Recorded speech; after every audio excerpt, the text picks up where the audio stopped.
स्वागत है आपका न्यूज़ 18 जम्मू कश्मीर लद्दाख हिमाचल में। मैं हूं विशाल और आप देख रहे हैं धार भी रफ्तार भी। शुरू करते हैं। श्रीनगर में G20 बैठक का आज दूसरा दिन। G20 समूह के सदस्य पर्यटन हितधारकों से बातचीत। जम्मू कश्मीर में फिल्म पर्यटन को बढ़ावा देने पर बात। श्रीनगर में हुई तीसरी G20 टूरिज्म वर्किंग ग्रुप की बैठक। LG मनोज सिन्हा ने लिया हिस्सा। कहा, जम्मू कश्मीर एक नए युग का बन रहा है गवाह। G20 टूरिज्म वर्किंग ग्रुप की बैठक में बोले केंद्रीय मंत्री जी किशन रेड्डी। इको फ्रेंडली और ग्रीन टूरिज्म को मिले बढ़ावा। कश्मीर में G20 शिखर सम्मेलन से कश्मीर में विदेशी पर्यटकों का आगमन बढ़ेगा। विदेशी पर्यटकों ने कहा कि G20 में प्रतिनिधि ब्रांड एम्बेसडर के रूप में कार्य कर सकते हैं और दुनिया भर में एक सकारात्मक संदेश भेज सकते हैं। फिल्मकार हुसैन खान ने कश्मीर में G20 शिखर सम्मेलन का स्वागत किया। खान ने कहा कि यह फिल्म निर्माण में स्थानीय प्रतिभाओं के लिए दरवाजे खोलेगा। खान ने कहा कि शिखर सम्मेलन कश्मीर में हॉलीवुड के लिए भी रास्ता साफ करेगा। शिकारा वाला अब्दुल रजाक ने विदेशी प्रतिनिधियों को शिकारा की सवारी कराई। अब्दुल रजाक ने कई बॉलीवुड फिल्मों में शिकारा वाला के रूप में काम किया है। उन्होंने G20 शिखर सम्मेलन का स्वागत किया और कहा कि इससे फिल्म पर्यटन को बढ़ावा मिलेगा। जम्मू कश्मीर अपनी पार्टी ने श्रीनगर में आयोजित G20 वर्किंग ग्रुप की बैठक का स्वागत किया है। पार्टी के वरिष्ठ उपाध्यक्ष सरदार मनजीत सिंह ने न्यूज़ 18 से बात करते हुए कहा कि इस बैठक से कश्मीर के हालात को लेकर पाकिस्तान के झूठे प्रचार पर विराम लगेगा। कश्मीर में G20 बैठक आयोजित करना एक सुनहरा अवसर है। कश्मीर की संस्कृति और विरासत को अंतर्राष्ट्रीय स्तर पर प्रस्तुत करने का एक बेहतरीन मंच। कश्मीरी कलाकारों का इजहार ख्याल। G20 शिखर सम्मेलन के लिए पूरे जम्मू कश्मीर में भारत पाक नियंत्रण रेखा से सटे पुंछ जिले में भी सुरक्षा के विशेष इंतजाम किए गए हैं, जहां बड़ी संख्या में सुरक्षा बलों के जवानों को जिला मुख्यालय पर तैनात किया गया है। वाहनों और पैदल चलने वालों की हर आवाजाही की जांच की जा रही है। G20 शिखर सम्मेलन के मद्देनजर उत्तरी कश्मीर में भी सुरक्षा बढ़ा दी गई है। किसी भी आतंकवादी गतिविधि को रोकने के लिए राजमार्गों और सभी सड़कों पर पुलिस, सेना और CRPF के जवानों को तैनात किया गया है। राजौरी शहर में सुरक्षा बलों ने लंबी दूरी की गश्त शुरू की है। SSP ने पुलिस और अर्धसैनिक दलों के साथ गश्त में भी भाग लिया। वरिष्ठ पुलिस अधीक्षक राजौरी अमृतपाल सिंह की देखरेख में पुलिस टीमों ने गश्त की। सांबा जिले के सीमावर्ती इलाके में बसंतर नदी पर BRO द्वारा बन रहे पुल का काम लगभग पूरा हो चुका है। लोगों ने प्रशासन को धन्यवाद दिया है।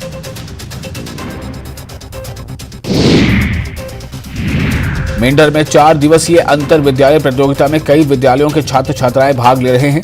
प्रतियोगिता का आयोजन सीमावर्ती क्षेत्र के छात्र छात्राओं को मंच प्रदान करने के लिए किया जा रहा है। हैंडीकैप एसोसिएशन पुलवामा की ओर से क्रिकेट टूर्नामेंट का आयोजन किया गया। शारीरिक रूप से विकलांगों के लिए टूर्नामेंट में दक्षिण कश्मीर के 4 जिलों की टीमें भाग ले रही हैं। SP मुख्यालय बारामूला दिव्या IPS ने राजकीय प्राथमिक विद्यालय चकोपट्टन के छात्रों से बातचीत की और उनमें मिठाइयां बांटी। उन्होंने छात्रों से बेहतर और सफल भविष्य के लिए अपनी पढ़ाई पर ध्यान देने का आग्रह किया।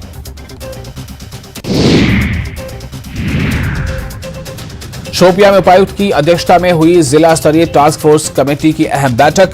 रोजगार सृजन कार्यक्रम के तहत 68 मामलों को निपटाने की दी गई मंजूरी। अनंतनाग के पॉजिट काजीगुंड इलाके के लोगों ने प्रशासन पर क्षेत्र की उपेक्षा का आरोप लगाते हुए उच्च अधिकारियों से हस्तक्षेप की मांग की है।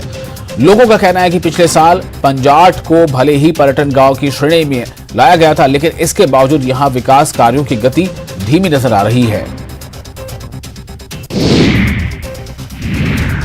एडिशनल DG नलन प्रभात CRPF G20 को लेकर उन्होंने मागाम का दौरा किया। उन्होंने श्रीनगर गुलबर्ग राजमार्ग पर सुरक्षा स्थिति की समीक्षा की। उनके साथ CRPF के DIG, कमांडिंग ऑफिसर और जम्मू कश्मीर पुलिस के अन्य वरिष्ठ अधिकारी भी मौजूद थे।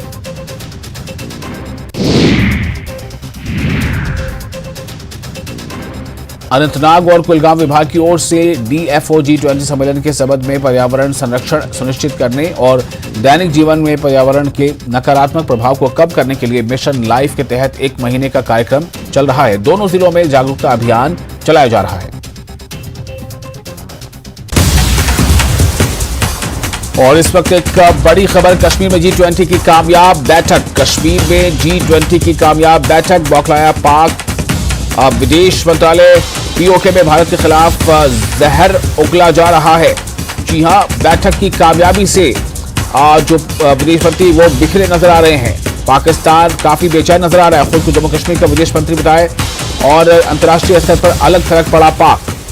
इस वक्त की एक अहम खबर, कश्मीर में G20 की कामयाब बैठक। और ये भी बताया जा रहा है कि पाक विदेश मंत्री जो वो बखलाए हुए नजर आ रहे हैं।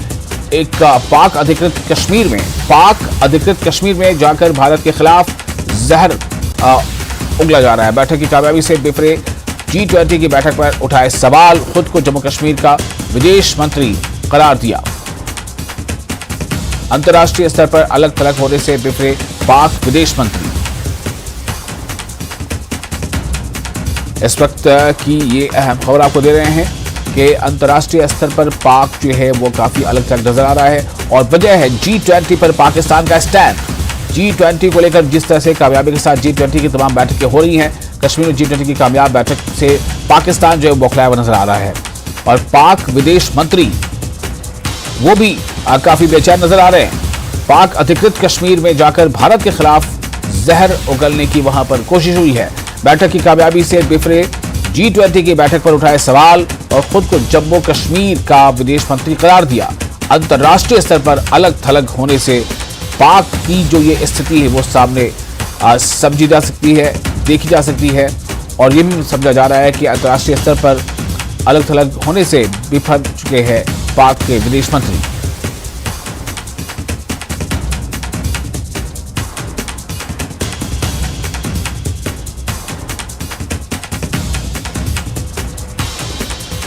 तो एक बार फिर आपको बता दें, इस वक्त जो अहम खबर है, जैसा आप सभी जान रहे हैं कि G20 टूरिज्म वर्किंग ग्रुप की बैठक का आज दूसरा दिन है कश्मीर में।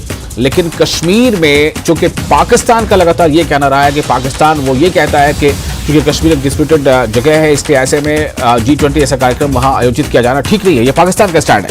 लेकिन हिंदुस्तान ने G20 के कार्यक्रम को, G20 की बैठकों को वहां पर आयोजित करके ये दिखा दिया है कि पाकिस्तान जो कहता है सच्चाई उस पर नहीं है, बल्कि हिंदुस्तान की सच्चाई और हिंदुस्तान में जो कश्मीर है उसकी सच्चाई कुछ और है। बल्कि यहाँ पर किस तरह से दुनिया भर के जो विदेशी जो मेहमान हैं वो यहाँ आए हुए हैं और यहाँ पर कार्यक्रम जो है वो चल रहा है। यहाँ पर टूरिज्म वर्किंग ग्रुप की बैठक जो है वो जारी है G20 की। और इस के मद्देनजर वहाँ पर सुरक्षा के इंतजाम बेशक किए गए हैं, वो ऐसे भी किसी भी तरह का कोई इसमें कोई चूक ना रह जाए, चूँकि इसमें कोई दो राय नहीं है कि लगातार कश्मीर या यूँ कह लें कि जम्मू कश्मीर जो है वो आतंकवादियों के निशाने पर रहा है। और अक्सर ये कोशिश होती है कि कहीं से कोई लूप होल नजर आए और वो अपने किसी इस तरह की गतिविधि को करने में अंजाम हो पाए, करने में कामयाब हो पाए।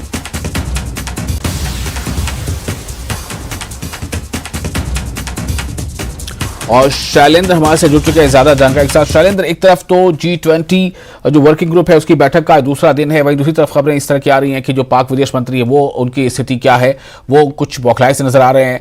तो मैं ये जानना चाहता हूं कि क्या अब इस विषय पर यह समझा जाए कि G20 को लेकर जो प्रोपेगेंडा कहीं ना कहीं पाकिस्तान का था वो उसमें कामयाब तो हुआ ही नहीं है, बल्कि उसे मुंह की खानी पड़ रही है। और क्या वो अंतर्राष्ट्रीय पटल पर इस विषय पर अलग थलग पड़ता जा रहा है? देखिए विशाल, जैसे कि आप जानते हैं कि आज दूसरा दिन खत्म हो चुका है G20 का और कल ही ये एक कामयाब इवेंट के बाद कल जो तमाम डेलीगेट्स वहां पर हैं वो लौट जाएंगे अपने अपने देशों के लिए और एक मैसेज के साथ कि किस तरह के हालात कश्मीर में बदल चुके हैं। खुद अपनी आंखों से उन्होंने देखा है। खुद वहां पे हमने देखा था कि कल किस तरह से वो डल झील में शिकारा राइड कर रहे थे। वो आज मार्केट में भी गए थे, जिसको हाल ही में रिफर्बिश किया गया था मार्केट को। और ऐसे में जो इस बैठक की कामयाबी है उससे ही पाकिस्तान बौखलाया हुआ है। कल हमने देखा था कि POK में बिलावल भुट्टो ने जाकर भारत के खिलाफ जहर उगला था। वहां की कथित असेंबली के अंदर। और आज हम देख रहे हैं कि मुजफ्फराबाद के पास जो इलाका है बाग, वहां जाके उन्होंने फिर से एक बार भारत विरोधी जहर उगलाया है और बातें की हैं। आपको बता दें कि उन्होंने खुद को कश्मीर का विदेश मंत्री तक करार दे दिया। और कहीं ना कहीं हम जैसे आज सुबह से हम दिखा रहे थे न्यूज 18 पे कि किस तरह से पाकिस्तान ने एक साजिश की थी इस बैठक के खिलाफ और अपने दूतावासों को लेटर भेजा था और ताकि उन देशों में भारत के खिलाफ प्रोपेगेंडा को हवा दी जा सके और इवेंट को स्कटल करने की पूरी साजिश थी जो पूरी तरह से विफल हुई है। और इसके बाद अब हम देख पा रहे हैं कि जिस तरह से ये मीटिंग कामयाब हुई है जम्मू कश्मीर में, श्रीनगर में खासतौर से, तो ऐसे में पाकिस्तान के विदेश मंत्री अब खुलकर सामने आ रहे हैं, उनकी बौखलाहट अब खुल के सामने आ रही है और वो इसको कहीं ना कहीं ड्रामा उन्होंने करार दिया है इस पूरी बैठक को, जहां पूरी दुनिया के 20 से ज्यादा देश इस बैठक में शामिल हुए हैं, कुछ इन्वाइटेड कंट्रीज इसमें थी, उसको वो ड्रामा करार दे रहे हैं। तो जाहिर तौर पर ये बौखलाहट दिखाता है और जिस तरह से विफल हुआ है पाकिस्तान इस मीटिंग को नाकाम करने की जो साजिश थी पाकिस्तान की, उसमें विफल रहा है पाकिस्तान। तो ऐसे में उनकी बौखलाहट जो है अब वो खुल के सामने आ रही है। आज उन्होंने एक रैली को वहां पर संबोधित किया, फिर वही पुरानी अपनी जो उन्होंने बात गोवा में की, जो उन्होंने कल असेंबली जो कथित असेंबली वहां पे वही सारी बातें उन्होंने फिर से आज रिपीट की। आपको मैं भी बताना चाहूंगा कि इस मौके पर जहां एक तरफ पाकिस्तान इसको प्रोपेगेंडा के तौर पर दिखा रहा था, प्रोपेगेंडा क्रिएट कर रहा था इस मीटिंग के आसपास में, तो ऐसे में पाकिस्तान अब अलग थलग पड़ चुका है। पूरी दुनिया में कोई सुनने वाला नहीं है पाकिस्तान की। और विदेश मंत्री यहां तक कहते हैं कि वो जिस भी मंच पर जाते हैं, जिस भी विदेश दौरे पर जाते हैं, जिस भी डिग्निटरी से वो मिलते हैं, तो पाकिस्तान से पहले वो कश्मीर का मुद्दा उठाते हैं। तो मुद्दा यही है कि जहां तक इस इशू की बात है तो भारत ये साफ कर चुका है कि भारत हर मुद्दे के लिए पर बात करने के लिए तैयार है, लेकिन जरूरत इस बात की कि आतंकवाद का जो कोर इशू है उसको एड्रेस करना चाहिए। लेकिन आतंकवाद का नाम सुनते ही बिलावल भुट्टो खामोश हो जाते हैं, चुप हो जाते हैं, इस पर कोई बात करना ही नहीं चाहते हैं और वो तमाम जो उनकी पुरानी बातें रही हैं उन्हीं को रिपीट करते आ रहे हैं। लेकिन अहम बात यह है कि एक कामयाब समिट के बाद एक बड़ा तमाचा मिला है आज पाकिस्तान को, किस तरह से वहां पर डेलीगेट्स पहुंचे हैं, एक कामयाब समिट वहां पे हुआ है, एक अच्छा मैसेज लेके वो अपने देशों में जाएंगे। तो ऐसे में जाहिर तौर पर बेचैनी तो जरूर दिखेगी पाकिस्तान में। जी शैलेंद्र, बहुत शुक्रिया तमाम जानकारी के लिए और इस बातचीत के लिए। और ये वहां पर स्थिति है जो तक शैलेंद्र बता रहे थे कि जम्मू कश्मीर में, खासतौर से कश्मीर में जो G20 को लेकर बैठक चल रही है, वो बैठक अपनी तौर पर वो सक्सेसफुली आगे बढ़ रही है। और वही दूसरी तरफ आज जो दूसरा दिन था उसका लगभग जो है वो समापन हो चुका है इस बैठक का। दूसरी तरफ जो पाक के विदेश मंत्री हैं वो लगातार जो पाक अधिकृत कश्मीर है वहां पर जाकर जो है वो इसको लेकर बयानबाजियां कर रहे हैं, वो अपनी बौखलाहट में तरह तरह की बातें कर रहे हैं, लेकिन शायद उसे एहसास नहीं है कि ये जो पाकिस्तान का ये जो प्रोपेगेंडा है ये कहीं ना कहीं वो काम बिल्कुल नहीं कर रहा है। और हिंदुस्तान ने ये दिखा दिया कि किस तरह कामयाबी के साथ जो फॉरेन डेलीगेट्स यहाँ आए कश्मीर में, उन्होंने इस बैठक को कामयाबी से पूरा किया।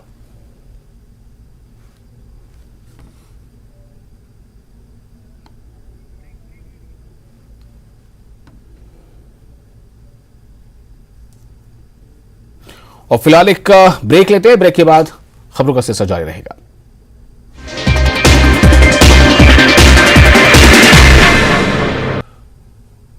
नमस्कार, आप देख रहे हैं धार भी रफ्तार भी, मैं हूं आपके साथ अबू हुरैरा। आइए खबरों को देखते हैं फटाफट अंदाज में। जन्नत नज़ीर कश्मीर में G20 की बैठक का शानदार आगाज। टूरिज्म वर्किंग ग्रुप की हुई बैठक। 2019 में जम्मू कश्मीर का विशेष दर्जा समाप्त किए जाने के बाद पहला बड़ा अंतर्राष्ट्रीय कार्यक्रम। केंद्रीय मंत्री जितेंद्र सिंह, जी किशन रेड्डी और G20 शेरपा अमिताभ कांत ने G20 की बैठक का किया संबोधित। कश्मीर से बॉलीवुड फिल्मों के रिश्तों को लेकर हुई चर्चा।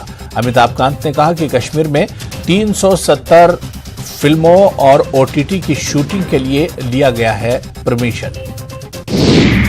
कश्मीर में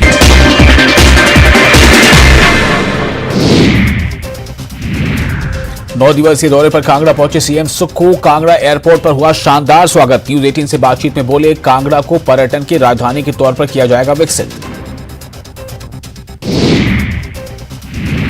शिमला अपनी बहन प्रियंका के घर दौरे पर पहुंचे कांग्रेस नेता राहुल गांधी। सड़क मार्ग से की शिमला तक यात्रा। ट्रक की सवारी का लिया मजा। ड्राइवरों की समस्याओं को भी सुना।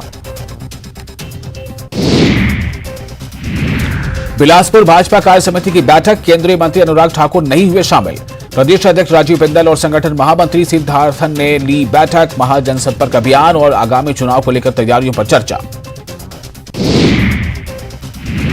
मंडी में नशे में धुत कार चालक ने प्रवासी मजदूरों के 3 बच्चों को कार से रौंदा। एक बच्ची की मौत, 2 बच्चों का इलाज जारी। पुलिस ने आरोपी का मेडिकल करवाकर कार्रवाई शुरू कर दी।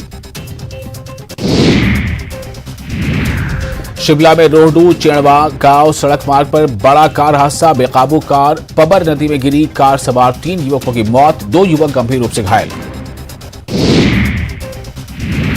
140 साल बाद आज से बैटरी कैसल का दीदार। डिप्टी सीएम मुकेश अग्निहोत्री करेंगे शुभारंभ। हर शाम लाइट एंड साउंड शो का लुत्फ ले सकेंगे आम लोग और सैलानी। कैबिनेट मंत्री विक्रमादित्य सिंह कांगड़ा के दौरे पर हैं। इस दौरान उन्होंने कई मुद्दों पर बातचीत की। आपको बता दें कि सीएम सुखविंदर सिंह सुक्खू कांगड़ा दौरे पर आने वाले हैं, बल्कि वो पहुंच चुके हैं। शिमला के जुब्बल उपमंडल के खड़ा पत्थर में नागरिक अभिनंदन कार्यक्रम आयोजित हुआ। कार्यक्रम में बतौर मुख्य अतिथि शिक्षा मंत्री रोहित ठाकुर मौजूद रहे। भाजपा के महाजनसंपर्क अभियान की तैयारियों के चलते हमीरपुर में बीजेपी की कार्य समिति की बैठक हुई। बैठक में भाजपा के प्रदेश अध्यक्ष राजीव बिंदल, पूर्व मुख्यमंत्री प्रेम कुमार धूमल और भाजपा संगठन मंत्री सिद्धावर्धन ने शिरकत की। शिमला नगर निगम के महापौर सुरेंद्र चौहान ने कहा कि उन्होंने मुख्यमंत्री से मिलकर सूखे पेड़ों का मुद्दा उठाया है। शिमला में कई इलाकों में सूखे पेड़ लोगों के घरों के लिए खतरा बने हुए हैं। इन पेड़ों को काटने के लिए सरकार की अनुमति लेनी पड़ती है।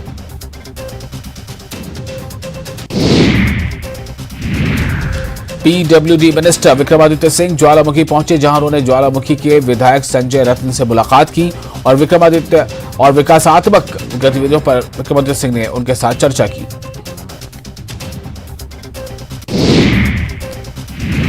शिमला में भांग की खेती को वैध करने के लिए सरकार के समक्ष जल्द ही समिति रिपोर्ट पेश करेगी।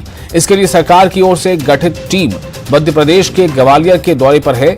इस समिति ने पड़ोसी राज्य उत्तराखंड में भी 2 दिन भांग की खेती का अध्ययन किया।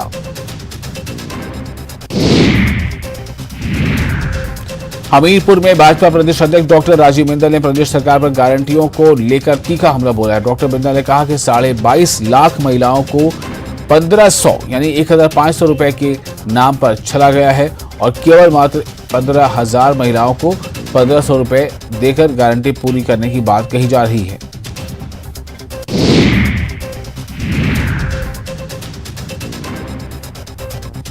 हिमाचल प्रदेश में बीजेपी केंद्र की मोदी सरकार के 9 साल का कार्यकाल पूरा होने पर प्रदेश में 1 महीने तक विशेष मुहिम चलाकर जन जन तक केंद्र सरकार की विनय गुप्ता ने कहा कि 30 मई से 30 जून तक चलने वाले इस अभियान को लेकर सभी तैयारियां पूरी कर ली गई हैं। शिमला में स्कूल के अध्यापकों के लिए 5 दिवसीय प्रशिक्षण शिविर आयोजित किया गया। शिविर में विभिन्न स्कूलों के अध्यापकों को बुलाया गया और आपदा प्रबंधन के गुण सिखाए जा रहे हैं।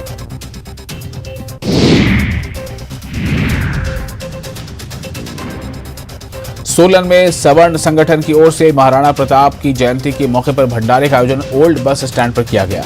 सोलन जिला अध्यक्ष विश्वजीत ने कहा, उन्हीं को आदर्श मानते हुए आज देवभूमि सवर्ण संगठन समाज को एक करने में अपनी भूमिका निभा रहा है।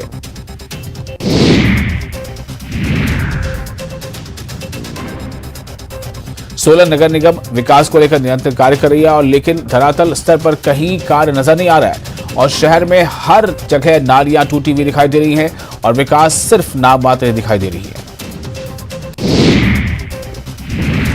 ऊना में महिला क्रिकेटरों की प्रतिभा को निखारने के उद्देश्य से हिमाचल प्रदेश क्रिकेट संघ ने महिलाओं के सीनियर वर्ग के लिए 1 दिवसीय क्रिकेट प्रतियोगिता का शुरू किया है। इस प्रतियोगिता में प्रदेश की 10 टीमें हिस्सा ले रही हैं, जिनका पहला मुकाबला ऊना जिला मुख्यालय पर स्थित इंदिरा गांधी खेल परिसर में खेला गया। सोलन में शास्त्रीय संगीत के प्रति युवाओं का रुझान बढ़ाने के लिए हिमाचल प्रदेश की गुरु शिष्य परंपरा संस्था की ओर से 14वां वार्षिक शास्त्रीय संगीत सम्मेलन का आयोजन शुरू किया गया है, जिसमें बढ़ चढ़कर प्रतिभागी हिस्सा ले रहे हैं।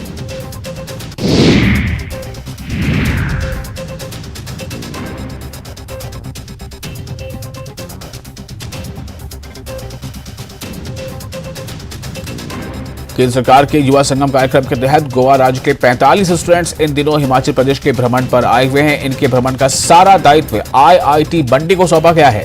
केंद्र सरकार के एक भारत श्रेष्ठ भारत कार्यक्रम के तहत युवा संगम कार्यक्रम का संचालन किया जा रहा है।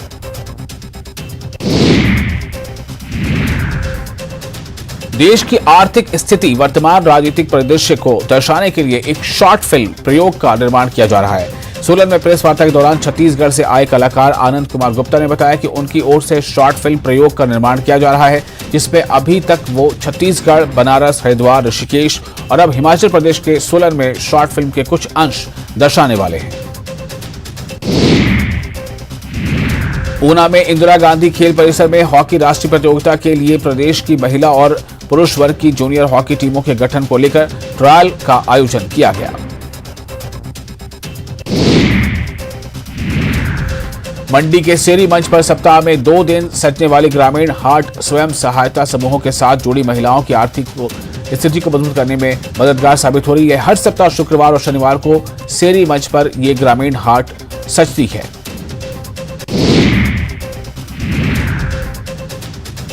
नगरोटा सोरिया पंचायत के वार्ड नंबर 1 में अचानक ट्रांसफार्मर के साथ बिजली की तारों में स्पार्किंग आने से आग लग गई। आग लगने की सूचना पाते ही स्थानीय लोगों ने मौके पर पहुंचकर वहां पर कॉल किया और आग के फैलने से उसे रोका और आग पर काबू पाने की भी पूरी कोशिश की गई।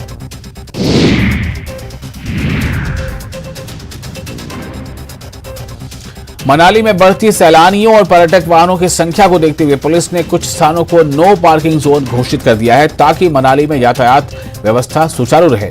इसके साथ ही अतिरिक्त पुलिस जवानों की भी तैनाती की गई है, ताकि पर्यटकों संग स्थानीय लोगों को पर्यटन सीजन के दौरान किसी तरह की दिक्कतों का सामना न करना पड़े।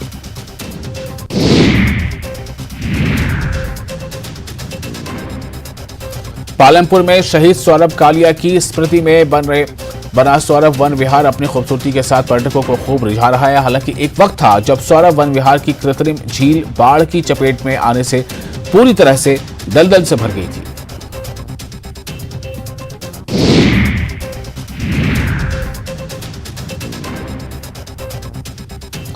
कुल्लू में जिला अंतरराज्य बस स्टैंड के सभागार में इंटक के प्रदेश अध्यक्ष उमेश शर्मा की अध्यक्षता में बैठक हुई, जिसमें प्रदेश सरकार की ओर से निगम कर्मचारियों की विभिन्न समस्या के समाधान के लिए इंटक के राज्य पदाधिकारियों को आश्वासन दिया गया।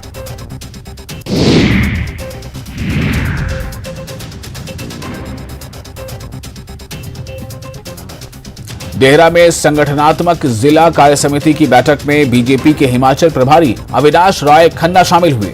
इस दौरान उन्होंने मौजूदा सांसदों की टिकट कार्यकर्ताओं के फीडबैक के आधार पर मिलने की बात कही।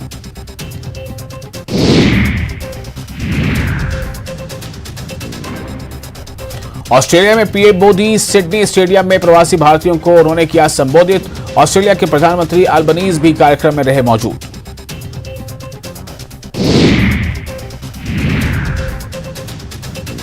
पीएम मोदी ने ऑस्ट्रेलिया और भारत के संबंधों को नई ऊंचाइयों पर ले जाने की जताई इच्छा। एक ऑस्ट्रेलियाई अखबार को दिए इंटरव्यू में कहा, इंडो पैसिफिक इलाके में दोनों देश रक्षा और आपसी व्यापार के क्षेत्र में हैं मजबूत साझीदार।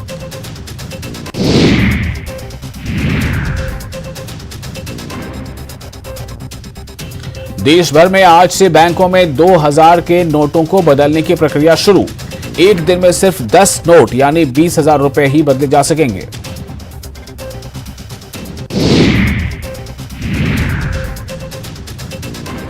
अट्ठाईस मई को सुबह 7 बजे वैदिक मंत्रोच्चार के साथ होगा नए संसद भवन का उद्घाटन। सूत्रों के मुताबिक सुबह 5 बजे से ही शुरू हो जाएगा कार्यक्रम।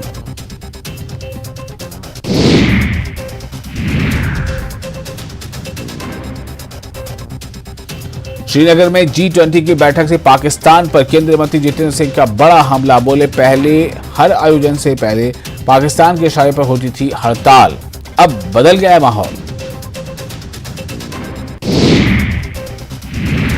गृह मंत्री अमित शाह ने किया जनगणना से जुड़ा नया बिल लाने का ऐलान। जनसंख्या से जुड़ी हर जानकारी की होगी ऑनलाइन एंट्री।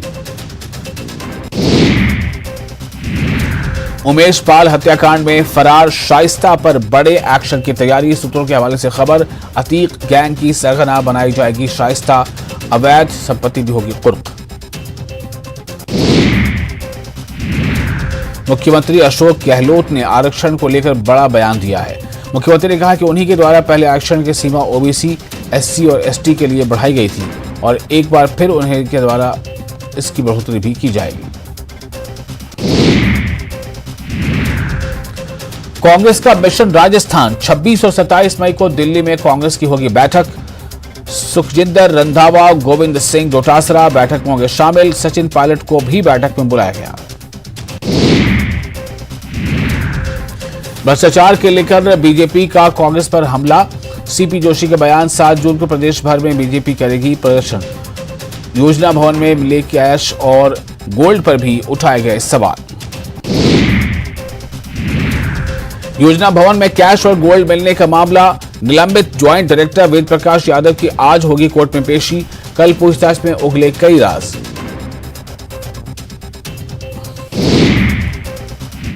और इसी के साथ धार भी रफ्तार भी में फिलहाल इतना है, लेकिन न्यूज 18 जे के लिए लगातार बड़ी और अहम खबरों का सिलसिला जारी रहेगा।